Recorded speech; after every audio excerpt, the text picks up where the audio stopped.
Olá, mais uma vez aqui estamos para mais um vídeo sobre conversas com espiritualidade, para falar de coisas que realmente importam na espiritualidade e a sério. Desta vez temos um convidado especial, porque é antropólogo, certo? Chama-se Jacques Duarte. Não é português, mas fala muito bem português, há muitos anos em Portugal, para falar de xamanismo. Ora bem, para não perdermos mais tempo, vamos para já. Pergunto, quem é o Jacques Duarte para as pessoas começarem a conhecer? Há muita gente já que te conhece, não é? De muitas coisas, de muitos sítios, de várias dinâmicas que tu fazes. Mas primeiro, quem é o Jacques Duarte? Pronto, minha querida. Então, Jacques Ward, pronto, não é? Quer dizer, é um professor aposentado da Universidade de Coimbra, que trabalhou muitos anos no domínio da antropologia médica, e também deu aulas na Faculdade de Psicologia e na Faculdade, sobretudo, de Medicina, no mestrado em saúde pública. Portanto, por enquanto, faço parte de um grupo de reflexão sobre a saúde pública, não é simples nada, mas continuei muito empenhada em diferentes terapias vibracionais, terapias de respiração, Sim. terapias xamânicas. Pronto. E ora era aí que eu queria chegar. Eu sei que a antropologia leva por vários caminhos. Eu sou socióloga, mas também estudei de antropologia. Mas um antropólogo estuda muito mais a fundo muitas coisas, não é? Onde é que entra o xamanismo na tua vida? Bom, primeiro porque durante os anos em que dei aulas em antropologia, tinha uma cadeira de antropologia do corpo e dava outra cadeira de antropologia de performance e uma outra de antropologia médica aplicada à saúde pública e à clínica. E nessas três cadeiras gostei sempre de abordar esse tema xamânico, porque acho que podemos, com o xamanismo, viver momentos fabulosos no plano da espiritualidade, sem dúvida, mas também no plano da saúde. Vi sempre isso no plano da saúde. E, além do mais, como sempre adorei dançar, e dei aulas de dança e de dança em movimento, o xamanismo tem momentos fabulosos também para dançar. Portanto, comecei nas aulas em que dava uma parte prática e com os alunos fazíamos sessões xamânicas fantásticas, A com sério? respiração. Sim. E eles adoravam. Xamanismo, sobretudo ameríndio, mas também chinês. Trabalhávamos com o I Ching, mas foi sobretudo com o xamanismo ameríndio. E a Sim, respiração. e já lá vamos à respiração, que já lá vais falar disso. Ouvir-te. Mas diz-me uma coisa, porque tocaste aí um ponto que eu também queria falar, sobre a história do xamanismo, não é? Ele é ancestral, eu diria, não é? Há quem diga que Muito. vem da Sibéria, que é mais típico daqueles povos da Sibéria, não é? Até porque a palavra xamã tem a ver com uma palavra russa composta com Tungen, de Samã, assim uma coisa já, se eu não estou em erro. Mas também há outros relatos que dizem que não, há disseminado por todo o mundo desde sempre. Em que é que ficamos da Pois. história? Desde sempre, não sei, mas uma coisa está certa, é muito antigo. E agora que ainda há poucos dias houve uma notícia sobre uma grande descoberta sobre o homem de Neandertal, não é? 100 mil anos antes da nossa era, falava, articulava palavras, mas também tinha uma grande preocupação desde muito cedo com as pessoas falecidas, com os mortos. Portanto, havia esse conceito, digamos, de vida para além, de vida noutros mundos. Não é? E, portanto, penso que o xamanismo é extremamente antigo. Na realidade, do ponto de vista antropológico, é a forma de espiritualidade mais antiga na história da humanidade. Está extremamente disseminado em toda Uhum. parte. A língua tungusa, que é uma língua da Sibéria, melhor, da Mongólia, são os mongóis, que no fundo, eu fiz um estágio giro com algumas pessoas divertidíssimas, giríssimas na Mongólia, porque é um meio que predispõe mesmo à prática do xamanismo. Mas o xamanismo nasce em muitos sítios diferentes, sem que haja necessariamente conexão. É só a ideia que há, para além deste mundo, um outro mundo que vale a pena tentar conhecer e em que vale a pena tentar entrar. Ou seja, sempre fez parte do ser humano, não é? Esse lado do sagrado, do culto aos mortos, não só quando os têm que enterrar, não é? Mas também a posteriori, é verdade. Mas agora diz-me uma coisa: é verdade que os antropólogos ainda andam a tentar procurar ou debater dentro da definição do xamanismo, a experiência biopsicossocial, se é que se pode chamar, do transe e do êxtase, por exemplo, em relação ao xamanismo? Isto ainda é verdade. Sim, isso é muito interessante, porque estás a ver, há o xamanismo tradicional, que vem de todos esses povos, essas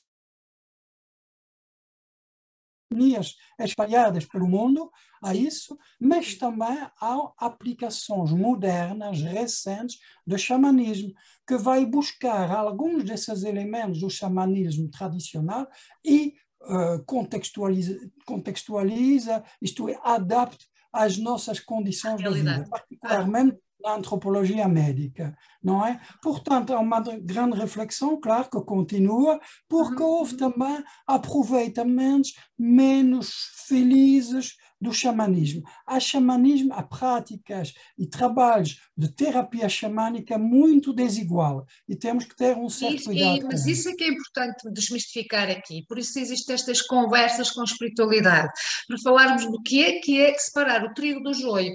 Então eu vou desafiar precisamente para tu ajudar-nos a perceber o que é o mau e o bom, se é que se pode falar, ou o trigo do joio do xamanismo aqui.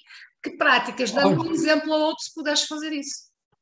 Claro, é relativamente simples, porque quando vamos, digamos, com alguns grandes autores, o xamanismo, depois posso citar uma série se quiseres depois, mas quando vamos ver o que está mesmo no cerne do xamanismo, não é? O que é realmente mais importante do xamanismo, o xamã trabalha, claro, ele procura viajar para esses outros mundos, utilizando determinadas técnicas, vamos poder falar disso, mas fundamentalmente é para o bem da comunidade e para o bem das pessoas.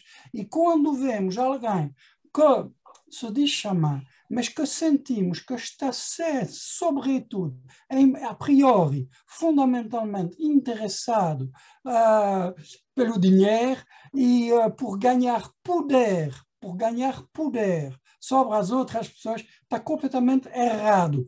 O xamanismo não é nada disso e os xamãs não funcionam assim.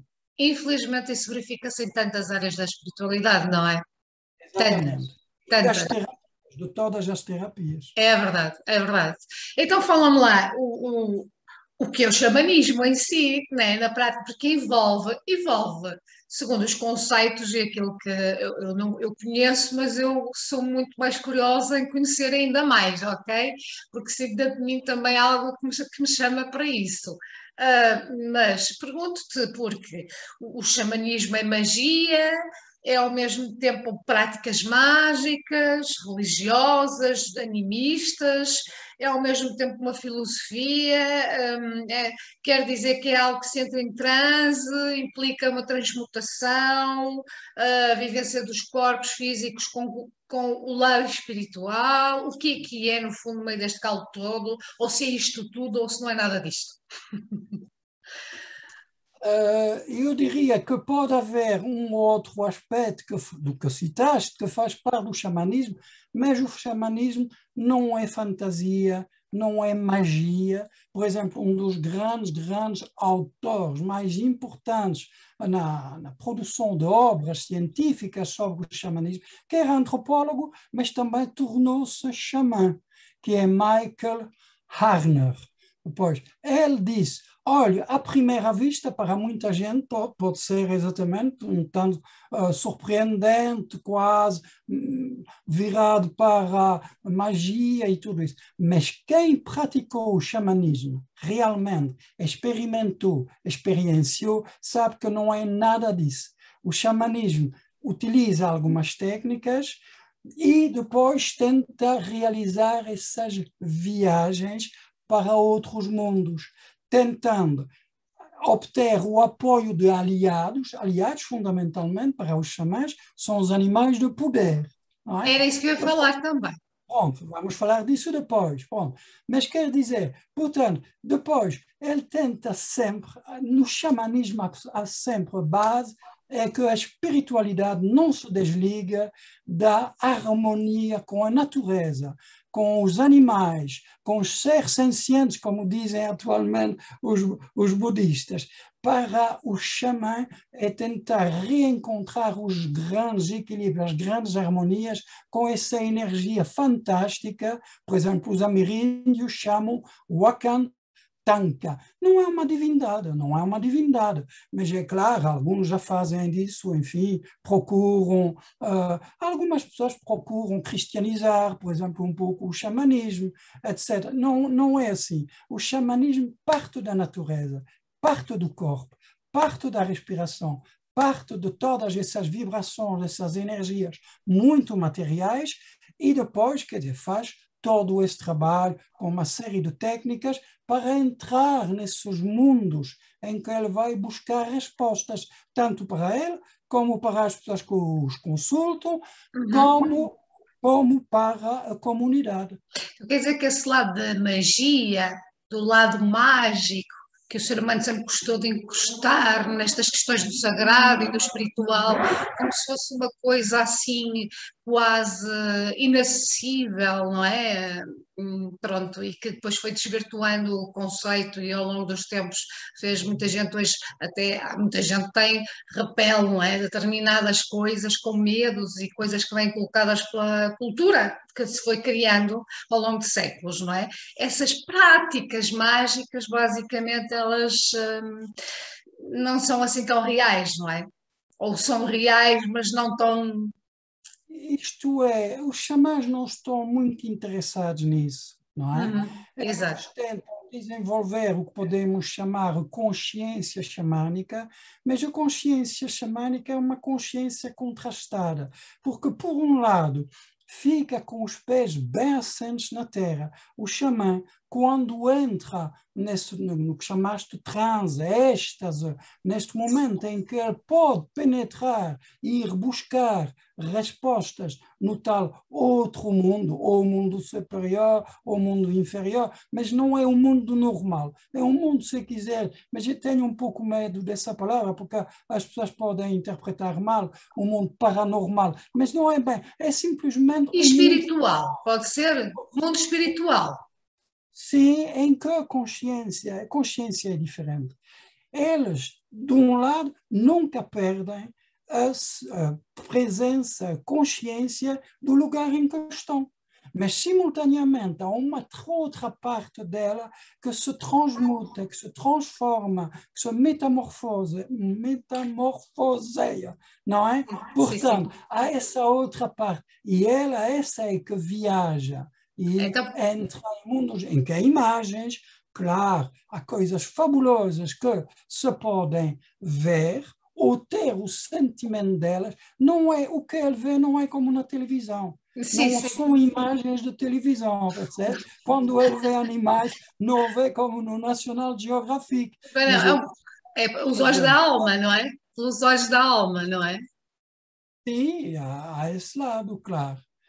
O xamã trabalha muito com, digamos, essas capacidades energéticas interiores, etc. Mas, fundamentalmente, a partir de fenómenos muito objetivos, muito materiais da própria natureza. Aliás, só para concluir isso, Diz. como é que ele consegue essa viagem? Ele utiliza técnicas muito materiais. Por exemplo, o tambor. Ok. Já vamos, onde vamos a seguir, mas é só para concluir esta parte.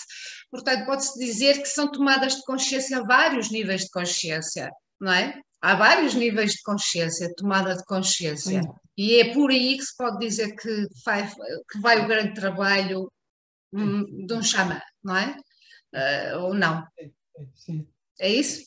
Sim, de uma certa maneira, porque estás a ver, há alguns conceitos que temos banalizados na nossa vida atual, na sociedade moderna, que Sim. se aproximam. Viagem do xamã não é um sonho, não é um sonho, não é? É Mas consciente. eventualmente aproxima-se um pouco do que podemos chamar nós sonho lúcido, lucid dream, porque uma parte dele fica extremamente consciente e presente na realidade comum. É Exatamente. outra parte que começa a viajar. Mas ele sabe perfeitamente se alguém se aproxima dele, não é? Mas ele entrou num Dimensão. outro onde ele capta coisas super interessantes. Há bocadinho falavas das técnicas e agora se nós falaste de uma coisa que eu não hesitei, porque eu também tenho um, que é isto, é um tambor xamânico. Exatamente, Faz assim, claro, não é? claro. Portanto, eu não vou tocar agora aqui, porque não é o objetivo, né? Foi só mesmo para inserir na Ah, conversa. O isso é tambor giro. xamânico tem a particularidade de criar ali uma vibração e uma. Eu não consigo pôr em palavras, tu vais pôr melhor que eu, não é? Mas que faz precisamente quase Olha, transcender-nos, não é verdade? Ora, conta. sem dúvida. Mas o tambor é só uma das técnicas. Sim, Poderia sim. citar uma série de outras técnicas. Por exemplo, a privação sensorial, o cansaço, andar muito, e depois criam-se condições para ser mais receptivo, mais disponível para captar outras realidades. Também Aham. o jejum, também a hiperventilação, respiração, a dança, o canto, pronto, eventualmente alguns também utilizam substâncias, não é? Que, pronto, enfim, mas a grande maioria dos xamãs não utiliza essas substâncias que nós sabemos, não é? Que se encontram facilmente, cada vez mais facilmente, agora, tipo a ayahuasca, etc. Agora, um dos grandes instrumentos do xamanismo, das viagens, é o tambor xamânico. Porque batido de modo regular, aliás, Michael Harner tem produções fabulosas que se encontram facilmente no YouTube.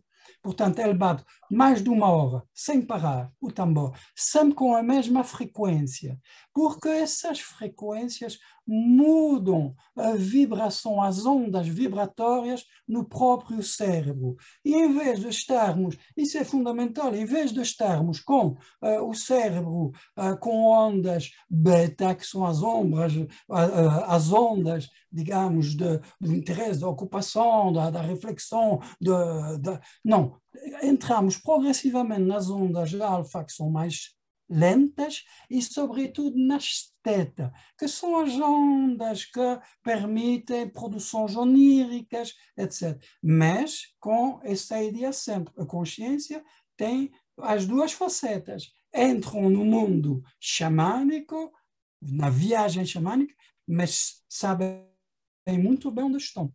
Uhum. O E tu, tambor é muito importante. o teu O trabalho tem tambor sido tens desenvolvido muito trabalho com esta questão com a roda xamânica, não é? A parte tenho também. feito workshops, sim. Eu queria que falasse um bocadinho agora daquilo que tu tens trabalhado, não é? Porque a roda da cura, não é? Queria que Sim, sim. explicasse um bocadinho o que é isso. Também essa questão do animal de poder, ok? E depois, se pudesses partilhar connosco, já partilhas isso no Facebook, mas depois vais deixar aí os teus contactos, se assim o desejares, e eu agradeço. Sobre respiração xamânica também, não é? Então, para começarmos a roda da Curuquia em concreto, e como é que se faz?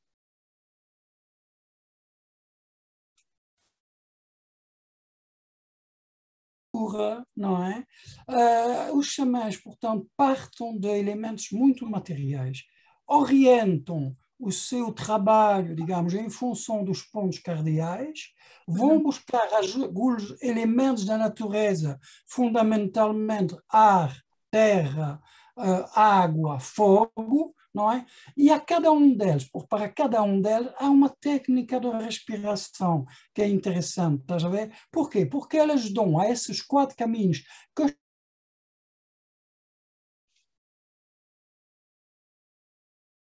há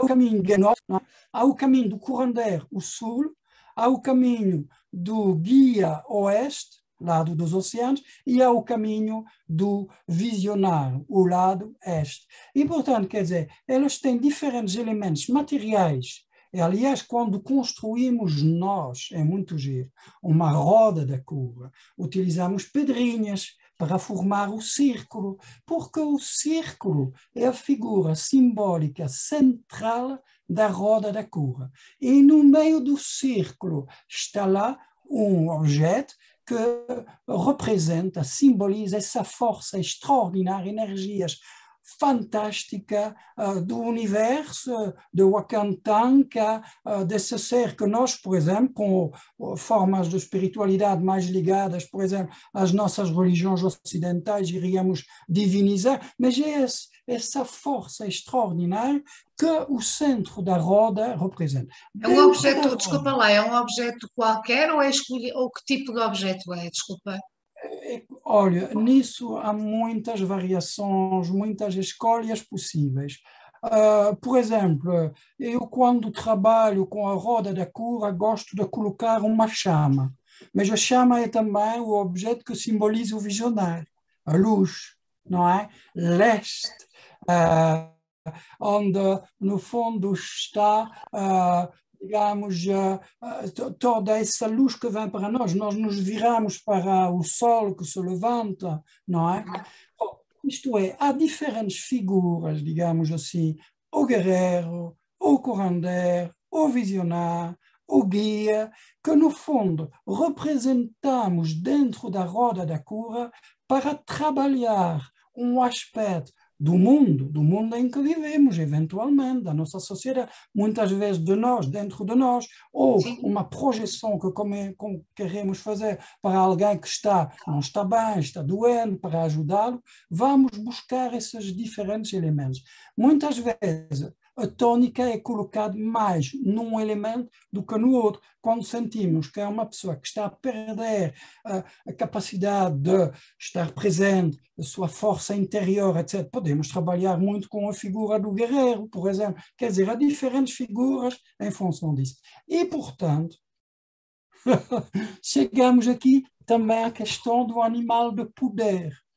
Porque precisamente é essa questão. E, em geral, é o tipo de experiência que agrada imensas pessoas. Fazer uma experiência de workshop xamânico à procura do animal de poder. E então é muito curioso, é muito divertido para o xamã, entre aspas, ou quem organiza, é que todas as pessoas gostariam de ver aparecer um lobo, um tigre, qualquer coisa assim. E não é verdade. Muitas vezes são outros animais pequenitos que aparecem. Por exemplo. Por exemplo, serpente. Finalmente um workshop e uma participante me disse: olha, eu tive sempre tanto medo das serpentes, apareceu uma serpente, etc. O que é que eu queria dizer? Eu disse: minha querida, fabuloso. A serpente é um animal um ser que representa simbolicamente um estatuto muito alto de espiritualidade. Mas, só que, como na nossa civilização judeo-cristã o serpente está associado à ideia da mulher que tenta Adão e que é mauzinha, que do medo, não é? Do medo. Pode, a serpente. Mas por quê? Porque, no fundo, era uma sociedade patriarcal. As mulheres, em grande parte, não tinham praticamente quase importância nenhuma do ponto de vista do poder na sociedade. Então, estás a ver, aqui, não, muitas sociedades em que a distribuição das coisas e do poder, etc., é mais igual, neste caso, a serpente é um animal fabuloso, que tem um significado muito rico, não é? Seria interessante, neste contexto, de pensar por que que pessoas começam a ter sonhos com o Covid. O Covid começa a transformar-se num animal de poder. É interessante. É interessante. É Olha, eu interessante. falo por mim, eu sonho, mas é engraçado, eu sonho muitas vezes com o Covid, mas eu não tenho Covid e estou a ajudar pessoas que têm Covid. Mas não é Mas a questão, animal poder, neste caso, pois não. mas a questão, estás a ver, são duas questões aqui importantes. A força para enfrentar a vida, para tomar as nossas decisões, para conseguirmos ultrapassar as barreiras, nos relacionarmos com os outros, etc. E o medo, há muitos medos, raivas e tudo isso, percebes? E, portanto, os animais, quando aparecem, porque tu tens que criar as condições, não vão aparecer animais, entre É aspas, isso que eu te ia não é como... perguntar. Como é que se sabe, como é que eu posso saber qual é o meu animal de poder? Por exemplo, olha, vou partilhar, é a primeira vez que vou partilhar isto, seja onde for, e é aqui convosco. Eu vejo muitas vezes morcegos. Pronto, maravilha! Quando eu Eu estou em não... situações, espera, mas eu quando estou em situações, em todos os sítios onde normalmente não há morcegos, aparecem sempre um ou dois morcegos. E tem outra coisa, em determinados contextos da natureza, as libelinhas e as borboletas à minha volta.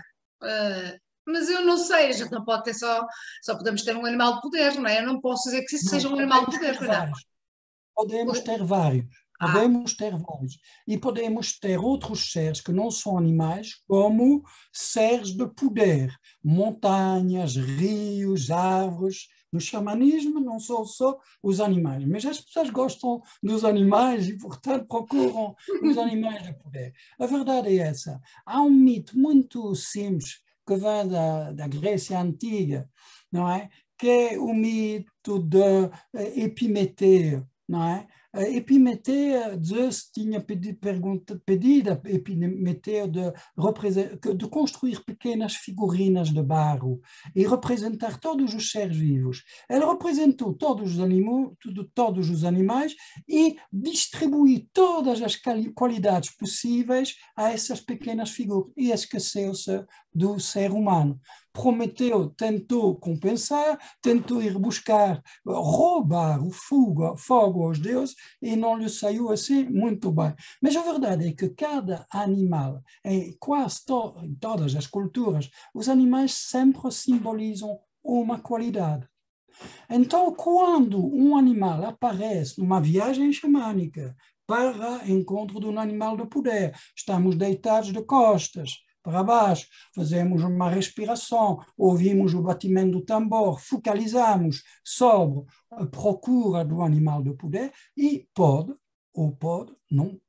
Porque, por exemplo, os guerreiros ameríndios, jovens, tinham que encontrar o seu animal de poder. Então, iam para montanhas, ficavam vários dias sozinhos, em jejum, e o primeiro animal que aparecia depois era o animal de poder, materialmente, fisicamente. Nós aqui já não fazemos isso, só não aparecem sempre ou gatos ou cães, não é? pois. Ou Portanto, outros animais rastejantes que não interessam. exato. E, portanto, quer dizer, temos que criar, no fundo, as condições, não é? Primeiro, sempre há uma limpeza, não é? Que se faz, antigamente se fazia, mas pode-se fazer em saunas, em banhos turcos, mas normalmente se fazia no que se chamavam as cabanas de sudação, para as pessoas transpirar, expulsar tudo o que podia haver de negativo, etc. Limpavam-se, não é? E depois praticavam, no fundo, um exercício de relaxamento, de meditação, de respiração, ouviam, por exemplo, utilizando o tambor, repetido assim, e estavam à espera, não tentavam impor, porque ela não funciona, é estar à espera, abandonar-se. E depois, claro que há o propósito, há uma intenção, há uma parte voluntária no início, vou à procura do meu animal de poder. E realmente, depois de um certo tempo, pode ser apoiado, ajudado, por exemplo, com uma respiração do tipo hiperventilação, não é? Durante dezenas de minutos, quase até uma hora, mas pode aparecer realmente um animal. Para saber que é animal de poder, muito simples, entramos em comunicação, falamos, é curioso, atualmente cada vez mais se vê como é importante falarmos de coração aberto, não é? Até inclusive connosco, com o nosso coração, e ultimamente uma coisa que é terrível para a nossa civilização, saber que muito se encontra na zona abdominal. Até mais do que no coração. Há um grande debate sobre isso, mas as últimas descobertas dizem que é muito importante o que se chama o cérebro entérico. Não é o encefálico, é o entérico. É verdade, é verdade. Captado tanta coisa, não davam esses nomes, não é? Por exemplo, o guerreiro, quando queria recuperar o seu poder, queria obter o apoio do seu animal de poder, e ele sentia que havia qualquer coisa que o bloqueava, etc. O que é que ele fazia? Ele buscava, pegava num chocalho, não sei, não tenho aqui um chocalho, senão agitava o meu chocalho. Um chocalho, porque o chocalho imita o barulho, o ruído da água, e, portanto, limpa. Mas o que ele fazia? Dançava e o chocalho à volta dele, porque sem saber, já no fundo, tinham uma espécie de presciência, pré-consciência de toda a aura, de toda essa energia à volta deles. E, portanto, limpavam e depois tentavam assim recuperar o seu poder e abrir caminho para o aparecimento também do animal de poder. O animal de poder, tu sabes que é o animal de poder porque ele reaparece várias vezes. Era isso que eu ia perguntar. Como é que uma pessoa pode saber? Pode chamá-lo. Diz. Como é que uma pessoa pode saber? Não é preciso fazer só isso, não é? Pode chamá-lo. E quando tu sentes que ele se aproxima de uma certa maneira, é uma presença, tu sentes também essa força que te dá coragem para enfrentar situações mais complicadas, mais difíceis. Está lá ao teu lado. Ou seja, posso dizer que os morcegos, no meu caso, são o meu animal de poder. Não sei, estou a perguntar. Vais ver, tens que aprofundar essa questão, mas Ok. são animais com asas, são animais com asas. Animais E com asas. todos os animais com asas se situam nessa perspectiva da ligação com a parte do norte, com a divindade. Não é uma divindade, é uma figura, é a figura do guerreiro, mas é também a ligação com a energia fundamental que está. A figura mais importante neste caso é a águia. Não é? Ok. Mas também tu tens, por exemplo, os animais com asas, mas que flutuam na água, por exemplo, os patos e tudo isso. E as penas, bom, o morcego não tem penas, lá não tem hipótese, não tem penas, mas os animais assim com asas largam penas, não podemos arrancá-las. Não convém ir junto de uma galinha, arrancar uma pena de tem uma pena que tem poder. Etc. Não é bem assim. Mas apanhar as penas são animais que oferecem, no fundo, um instrumento. Bom, tudo isso é muito simbólico, é interiorizado, é assim que funciona. Se não for interiorizado, se não houver uma adesão, digamos, da pessoa a pensar que isso realmente tem força, obviamente não funciona, não é? Claro. Jacques, estamos já com um bom tempo de entrevista, mas há duas coisas que eu ainda quero. Primeiro, Sim. é que tu dês um exemplo daquilo que tu fazes com as pessoas, da respiração xamânica, não é? Porque tu partilhas isso muito na tua página do Facebook, neste momento, e que podem acompanhar depois. E depois queria que tu deixasses os teus contactos e onde podem te encontrar para estas práticas, não é? Força. Sim, claro. Está lá Bom, aí. A respiração xamânica é uma das respirações que pratico como terapias. Não é? Também pratico a respiração holotrópica, biodinâmica, mas aqui vamos focalizar na respiração xamânica. Então, a respiração xamânica é precisamente uma respiração, em geral, sem pausa, porque as pessoas pensam, a respiração tem duas partes, inspiração e expiração. Não. Há entre a inspiração e a expiração uma pausa, e entre a expiração e a inspiração seguinte há uma pequena pausa. Portanto, há 4 partes. Normalmente suprimimos as pausas, percebes? Portanto, é uma respiração pelo nariz, pela boca, depende um pouco dos resultados que queremos obter do ponto de vista da saúde. Quando são com várias pessoas, bem, podemos utilizar precisamente o princípio da roda xamânica. As pessoas dispostas em círculo, os pés apontados para o centro, não é? Para essa energia universal, não é? E, portanto, praticam essa respiração. Claro que isso tem efeitos extraordinários. Há imensa gente. Por exemplo. Não é? Bom, por exemplo, digamos, agora que estamos numa fase em que há um risco em geral, sobretudo pulmonar, para reforçar toda a nossa capacidade pulmonar. Nós sabemos que as crianças, quando nascem, respiram muito bem, respiração sobretudo abdominal, calma, tranquila, etc. Depois apanham tantos medos na escola, na vida, etc., que progressivamente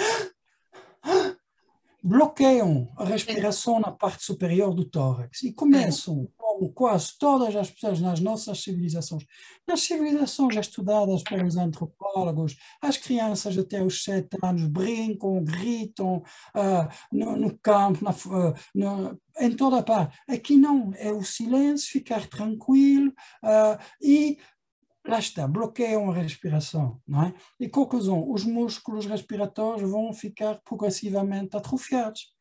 E a respiração ampla, plena, completa, profunda, cria condições fabulosas para depois praticar exercícios de meditação e de espiritualidade.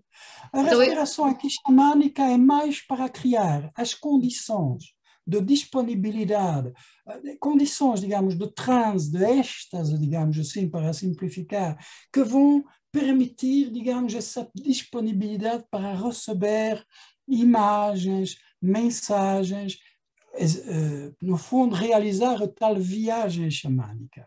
Não é? E essa respiração, consegues exemplificar rapidamente, porque estamos mesmo com pouco tempo, consegues exemplificar e depois dizer, para as pessoas ficarem com uma ideia do que é que podem fazer e depois, e de quanto tempo, por exemplo? Mas é mais simples ainda, porque na minha página Facebook principal, que é jacques.uar@gmail.com, não é? A minha página principal, tenho várias subpáginas, digamos assim, uma sobre xamanismo, uma sobre respiração, enfim, as pessoas vão descobrir. Deste o e-mail, espera lá, deste o e-mail, mas através desse e-mail conseguem lá chegar, é isso? Sim, ou por exemplo, sim, exatamente. Aliás, aparentemente aqui em Portugal, quer dizer, o Jacques.uar, há só 2 ou 3. Há um que é um trompetista, pronto. E outro és tu. Mas produzi muitos vídeos com exemplos dessas respirações todas. Todas não, ainda vou produzir muito mais. Mas estou a fazer um grande esforço a pedido dos meus colegas de saúde pública, de alguns, para publicar essas terapias alternativas e complementares, no espírito complementar, para ajudar as pessoas. E neste contexto, o trabalho respiratório é fundamental para isso, mas também para a lucidez do espírito, para combater a degradação progressiva das funções cognitivas, conhecido como demência. Detesto essa palavra. E depois a questão de libertar emoções. Essa respiração xamânica, os 20 primeiros minutos são os mais difíceis, mas a seguir há uma libertação incrível no plano emocional, não é? E por isso é bom de ser acompanhado, não é? O melhor é fazer isso com pessoas que estão lá, que vêm, que tomam Acompanhar. curso, acompanhar, porque há diferentes, depois de 20 minutos começa a haver alguns sintomas, às vezes um pouco desagradáveis, que passam imediatamente. Mas Mas as pessoas podem como por exemplo, só para ficarem bem. algumas dores, algumas queimbras, é assim que se diz, não Sim, é? sim, sim, sim. Muito calor, muito frio, a pessoa às vezes se assusta um pouco, mas já ao fim de alguns minutos tudo isso desaparece e a pessoa então começa a viajar mesmo. Às vezes há pessoas que têm a impressão que estão a descolar da terra, não é? O que se chama levitação. O corpo fica lá, o corpo fica lá. Mas elas têm a impressão que estão a voar, a voar. A viagem xamânica é um voo, não é? Eu não sei do morcego, depois vou aprofundar a questão do morcego. Então depois quero que me digas, mesmo, que eu sou muito curiosa. Jacques, olha, nós já temos pelo menos meia horita ou mais de conversa, está mesmo a esgotar-se e o tempo também não pode ser muito mais que isto. Foi um imenso prazer ter-te aqui nesta Conversas com Espiritualidade. Vais voltar, de certeza, até porque tens outras partes tuas para poder partilhar e até porque não voltarmos a falar destas questões de xamanismo, etc. O que eu te vou dizer é que se as pessoas quiserem podem deixar dúvidas, comentários também aqui no vídeo e, Sim, e respondo. por Zoom, podemos marcar, converso com o Zoom. Estou a acompanhar uma série de pessoas com diferentes problemas de saúde, tenho algumas pessoas que têm problemas, por exemplo, de adição, de toxicodependência, ou, bom, não sei, uma série de depressão, etc. Portanto, obesidade, não sei, algumas pessoas que têm Ajudas diferentes... através destas técnicas ou Através combinas com outras também? Utilizo, nomeadamente, algumas das técnicas xamânicas, mas muitas outras técnicas. Isso é só uma parte. Para mim, Então, o xamanismo é diz isto. muito, sobretudo, para mim, pessoalmente, um exercício de viagem espiritual. Sim, sim. Mas então tens que voltar cá para falar sobre o teu trabalho em concreto, ok? Sim, Eu sim. pensei que íamos ter tempo hoje, mas não tivemos já. Porque contigo estamos horas e horas e horas a falar de imensas coisas. Preciso. Jacques, mais uma vez, olha, muito grata mesmo. E até já, porque vais voltar, isso eu tenho certeza. Neste Com aspecto, certeza, com muito gosto. as indicações da tua página já tu as deste, eu depois acrescento também, estará aqui acrescentada, basta olharem para a parte informativa do vídeo. Posso enviar-te por mail Sim, tudo sim, isso sim, escrito. sim, sim, Depois sim. é só E fica tudo publicar. disponível, tudo disponível. De Com resto, muito gosto. eu volto em breve, para a semana, com mais um vídeo, mais alguém convidado e mais situações de espiritualidade para conversarmos aqui no canal. Espero que esta conversa tenha surtido assim uma luz sobre o que é o xamanismo, ao mesmo tempo partilhem, façam clique, subscrevam o canal, porque o Jacques Soares é um excelente comunicador e sábio nestas coisas e em muitas coisas, e portanto espero que sim, que seja para espalhar pelo mundo a boa nova. Um imenso obrigado a todos Muito obrigado. e até à próxima.